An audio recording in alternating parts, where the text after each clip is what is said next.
Welcome back to red TV viewers. Netanyahu బతికే ఉన్నారు. Israel ప్రధాని బతికే ఉన్నారు. బెంజమిన్ నెతన్యాహు బతికే ఉన్నారు. ఆయనకు 5 ఫింగర్సే ఉన్నాయి. అది క్లియర్‌గా చూపిస్తున్నాడు, మనం చూడొచ్చు. బట్ మీడియా కొద్ది రోజుల నుంచి చేసిన హడావుడి అంతా ఇంత కాదు.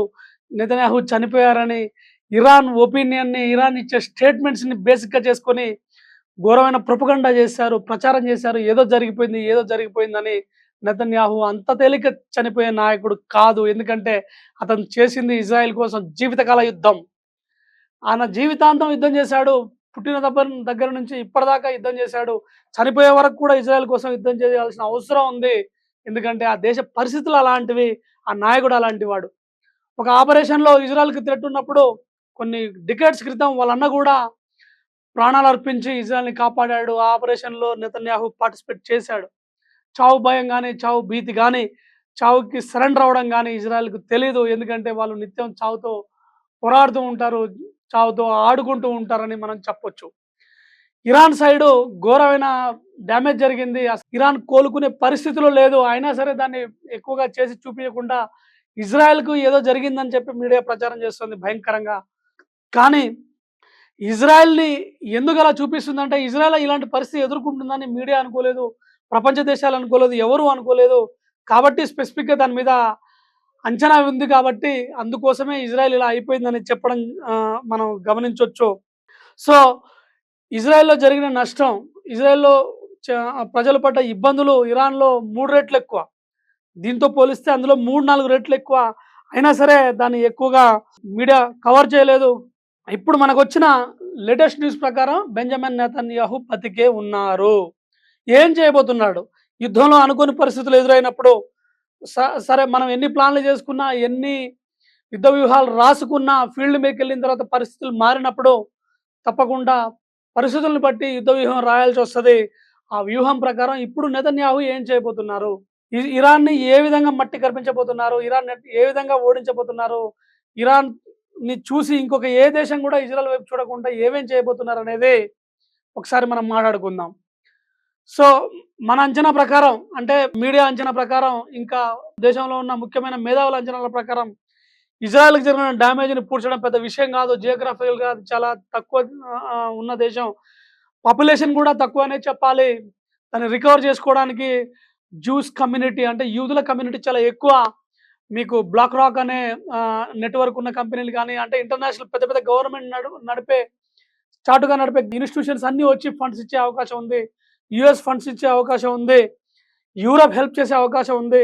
ఇజ్రాయెల్‌లో జరిగిన డ్యామేజ్ రికవర్ చేయడం పెద్ద సమస్య కాదు. కానీ ఇరాన్ డ్యామేజ్ రికవర్ చేయడం చాలా కష్టం. చైనా గాని, రష్యా గాని ఆయుధాలు ఇస్తున్నాం గాని ఫండ్స్ ఇచ్చే పరిస్థితుల్లో వాళ్ళు లేరు. ఎందుకంటే వాళ్ళే ప్రమాదంలో ఉన్నారు. ఇజ్రాయెల్ ఒకవేళ యుద్ధం లేట్‌గా గెలిచినా, ఎర్లీగా గెలిచినా నష్టపరిహారాన్ని పూడించుకోవడం ఆళ్ళకి పెద్ద సమస్య కాదు. ఇది క్లియర్ అన్న విషయం మనకు అర్థమైంది. అయితే నెక్స్ట్ ఈ విషయం ఏమంటే, ఇజ్రాయెల్ ఇలాంటి పరిస్థితి రాకుండా మళ్ళీ నెతన్యాహు ఎలాంటి ప్లాన్ చేసుకోవాల్సి ఉంది? ఎలాంటి యుద్ధ వ్యూహాలు రాసుకోవాల్సి ఉంది?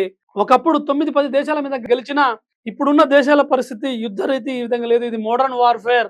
ఇక్కడున్న వెపన్స్, ఇక్కడున్న టెక్నాలజీ అన్ని దేశాల దగ్గర ఉంది. ఒకవేళ లేకున్నా వాళ్ళ మిత్ర దేశాలు ఇచ్చే పరిస్థితి ఉంది కాబట్టి, ఇక నుంచైనా ఎంత చిన్న దేశాన్ని కూడా తక్కువ అంచనా వేయకుండా ఇజ్రాయెల్ కొన్ని నియమాలు పాటిస్తుందని, లేకపోతే కొన్ని ప్లాన్లు చేసుకుంటుందని యుద్ధ నిపుణులు అంచనా వేస్తున్నారు. అదేమంటే, ఫస్టు ఎయిర్ డిఫెన్స్ సిస్టమ్‌ని వాళ్ళు సెటిల్ చేసుకోవాలి. యారో గాని, గోల్డెన్ డోమ్, ఐరన్ డోమ్ గాని, తర్వాత డేవిడ్ అనే మనకు ఎయిర్ డిఫెన్స్ సిస్టమ్ గాని, ఇవి కాకుండా 360 డిగ్రీస్‌లో ఎటు నుంచి ఏ వైపునొచ్చినా 1000 కిలోమీటర్స్ పైన ఉన్నప్పుడే మనల్ని ఐడెంటిఫై చేసే మనకు ఎయిర్ డిఫెన్స్ ఉండాలి. రాడార్ సిస్టమ్‌ని దేశం అవతల పెడితే బావుంటుందనేది యుద్ధ నిపుణులు అంచనా పెడుతున్నారు.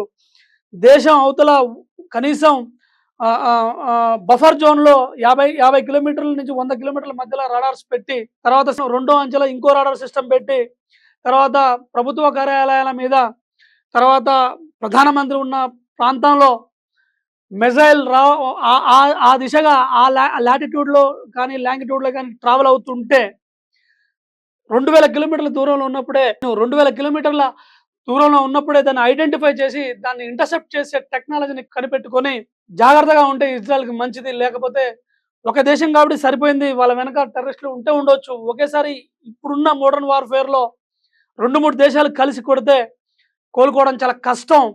సో ఎయిర్ డిఫెన్స్ సిస్టమ్‌ని, రాడార్ సిస్టమ్‌ని చాలా స్ట్రాంగ్ చేసుకోవాలి.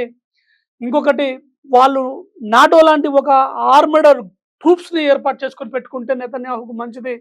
ఇజ్రాయెల్‌కి మంచిది. ఎందుకంటే ఆర్టికల్ 5 లాగా ఆర్టికల్ 10 అనో, ఆర్టికల్ 9 అనో ఒక నంబర్ యేసుకొని ఒక 5, 10 దేశాలు ఏవైతే ఇజ్రాయెల్‌కి ఫ్రెండ్లీగా ఉన్నాయో ఎటువంటి కంట్రీ అయినా సరే ఇజ్రాయెల్ మీద యుద్ధం వచ్చినప్పుడు ఖచ్చితంగా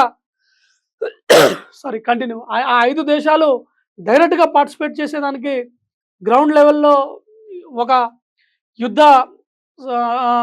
ఆర్మీని పెట్టుకొని దాన్ని సెట్ చేసుకొని, ఎయిర్ ఫోర్స్‌ని సెట్ చేసుకొని, నేవీని సెట్ చేసుకొని, తర్వాత శాటిలైట్స్‌ని సెట్ చేసుకొని కనీసం 5-10 దేశాలు ఇజ్రాయెల్‌తో ఉండేట్టు చూసుకోవాలి.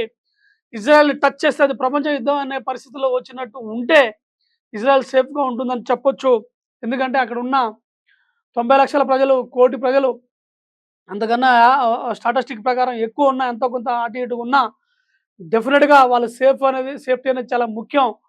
ఎందుకంటే చుట్టూ శత్రువులను పట్టుకొని మధ్యలో బ్రతకడం చాలా కష్టం.